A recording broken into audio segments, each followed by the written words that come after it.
Dear Mr. Congressman, as a friend, I feel an obligation to explain to you why I cannot support you in the Charity Appropriations Bill. My conviction stems from an incident that happened just last winter. You may remember the night. It was frigid, or as some would say, colder than a beaver's tooth and 10 times as destructive. I thought I saw him gnawed off in session there. Oh. Colonel Crockett, this is a night when a coonskin cap would be the more appropriate attire. Yes, sir. Although coons have more sense than to come out on a night like this. Right. Colonel Crockett, all of Georgetown, it's on fire. What? Good God. Oh, no. Well, let's see if we can help. The next morning, in a flurry of noble passion, my colleagues and I introduced a bill appropriating $20,000 for the relief of the good people of Georgetown. All other business was put aside so it could be rushed through.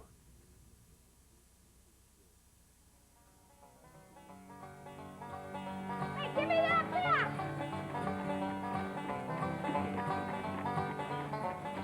Morning, ladies. Howdy, Davy. Hello, Davy. Howdy, man. Davy! Davy Crockett! Oh, how you doing, old-timer? Fine, thank you. Say, you're doing a great job in Congress. You can count on my vote anytime. Well, thank you. I appreciate that. Yes, all right.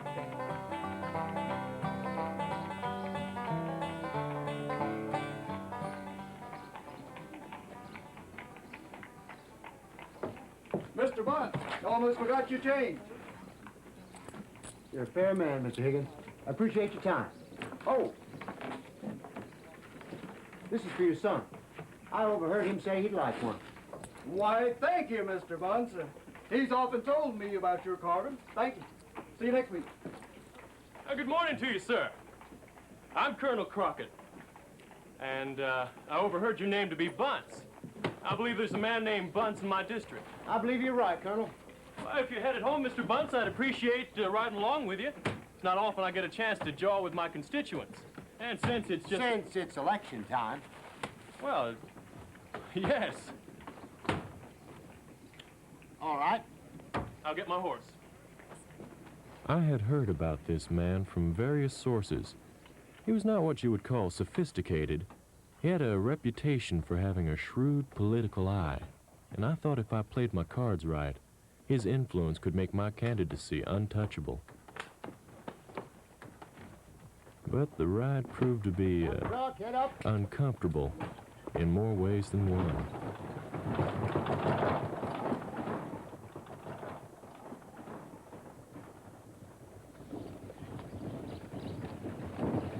So, Mr. Bunce, do you expect anyone to oppose me in the election this next term? Made this jerky myself. I like it hot. Well, as I understand it, Mr. Bunce, I won't if I have your help. Now, word has that you're a man of influence in this county. What is your opinion of my first term in office? Well, Colonel, I think you've done some darn noble things. And some criminal ones. I will never vote for you again. Criminal? You said criminal, Mr. Bunce?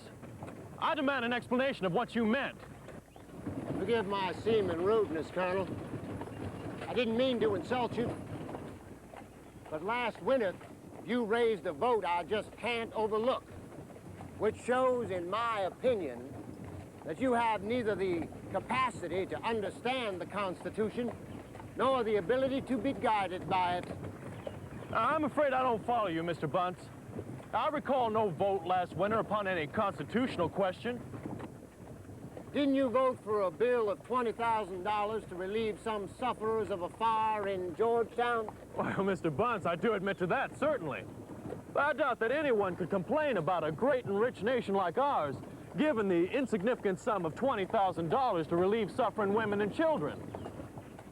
Colonel, if you have the right to give to one, you have the right to give to all.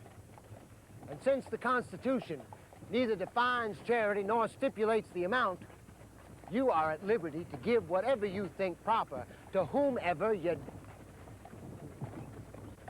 darn wish. So you see, Colonel, this opens a big barn door, not only for fraud and corruption and favoritism on the one hand, but for robbing the people on the other. No, sir, Colonel. Congress has no right to give charity. Well, Mr. Bunce, you seem to be one of those men who likes to criticize without providing any solutions or alternatives. Colonel, I dare say, if any of the individual members of Congress had felt any real sympathy for the people of Georgetown, they, or some of them wealthy men in and around Washington, could have given $20,000 without so much as a sneeze. No doubt, those same folks applauded you the loudest because you relieved them of the necessity of giving by giving what was not yours to give. So you see, Colonel, you have violated the Constitution on what I consider a vital point. It is a precedent dangerous to the country. For when Congress begins to stretch its power beyond the boundaries of the Constitution, there's no limit to it, and therefore no security for the people. My place is just up ahead here. I tell you, Mr. Congressman, in that moment, all the praise I had generated for myself because of my so-called noble Georgetown deed grew as worthless as the dust on my congressional boots. I wanted to argue with him, to justify at least some part of my action. But as I sat there, searching desperately for a point to contest, I saw that there was none.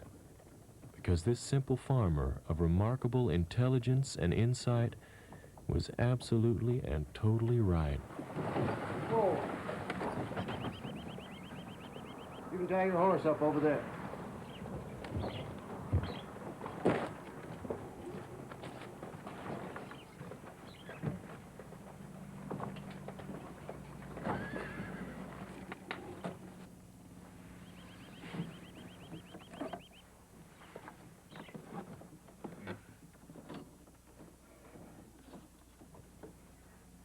Mr. Bunce,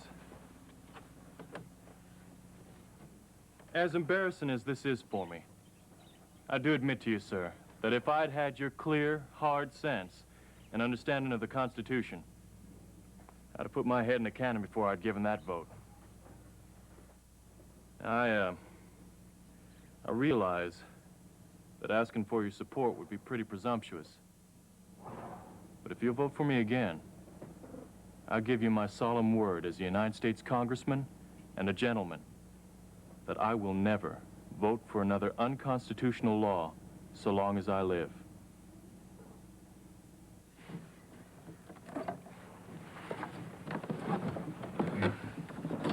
I tell you, sir, Mr. Bunce had the uncanny ability to make a man sweat like he was caught between a she-bear and her cub. I didn't quite know what to expect next.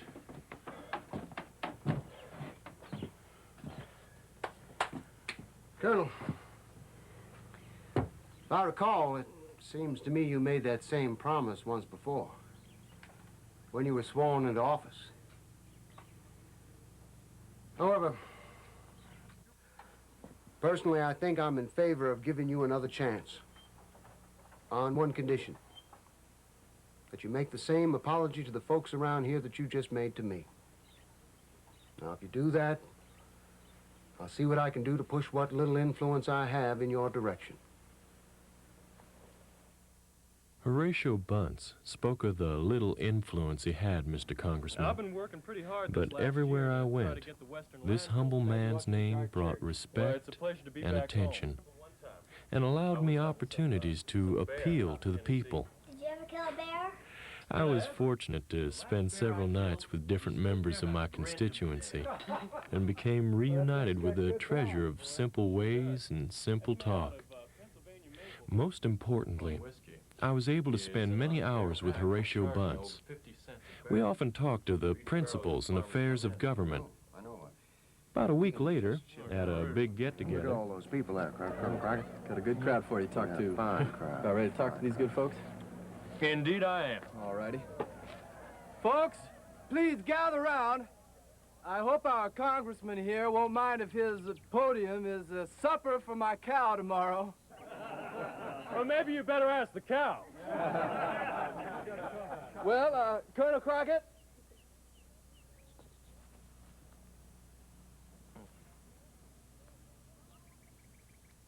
Fellow citizens, or rather friends and neighbors, in this book, there's a proverb that says, before honor comes humility. You're looking at a man who's eaten of that apple. Many of you I've come to know well during the past couple of weeks, and my eyes have been opened up to truths which ignorance or prejudice or pride had hidden from my view. I want to acknowledge publicly what I've been telling some of you privately. I made a mistake. I voted for an appropriation of money which was unconstitutional and morally wrong. I see now that my error has or will cost you in multiple ways. I understand more clearly how destructive a noble cause can become when it's under the direction of a misguided politician, and a cocky one at that. I will never make that same mistake again. Now, I had planned to ask for your votes today, but I cannot. I simply ask for your forgiveness, not only as a congressman, but as a human being. Thank you.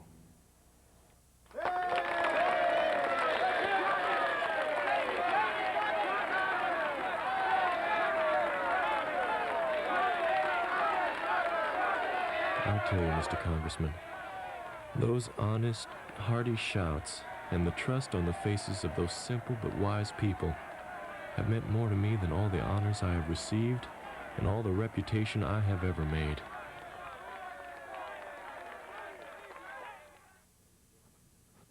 And that is why, sir, when you introduced the bill to aid the widow of that distinguished naval officer, I must vote no, for I cannot contribute to another act of unconstitutionality. I shall offer a suggestion that instead of an illegal appropriation to a charity case, that I, as the first, offer 1 week's salary to a private fund. And I'm sure that if every member of Congress will do the same, it will amount to more than the bill initially intended. Sincerely, Colonel David Crockett. When Congress begins to stretch its power beyond the boundaries of the Constitution, there is no limit to it. The Constitution neither defines charity nor stipulates the amount. You are at liberty to give whatever you think proper to whomever you darn please, by giving what is not yours to give.